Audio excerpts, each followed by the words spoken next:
అమ్మాయి 10th చదివి ఉండొచ్చు, ఇంటర్మీడియటే చదివి ఉండొచ్చు, డిగ్రీనే చదివి ఉండొచ్చు, పెద్దగా వంట కూడా రాకపోయి ఉండొచ్చు.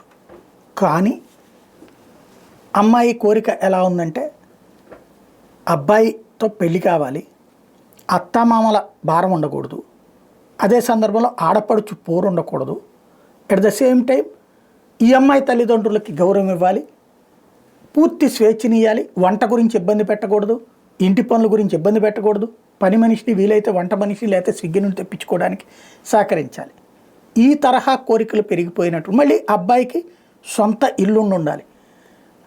వ్యాపారస్తుడైతే వద్దు, అర్చకుడైతే వద్దు, ఒక బార్బర్ అయితే వద్దు, లేదంటే ప్లంబర్ అయితే వద్దు.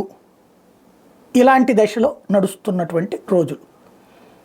ఇప్పుడు దాంతో చివరికి పెళ్ళి ఆలస్యాలు తట్టుకోలేక మగపిల్లలు ఆత్మహత్యలు చేసుకునే విచిత్రం. ఇదివరకు ఎప్పటికీ పెళ్లి కాలేదని ఇక నా పెళ్లి కాదు, నా తండ్రి భరించలేడు కట్టాలని చెప్పి ఆత్మహత్య చేసుకునే అమ్మాయిల కేసులు వార్తలు రాసాం, విన్నాం, చదివాం.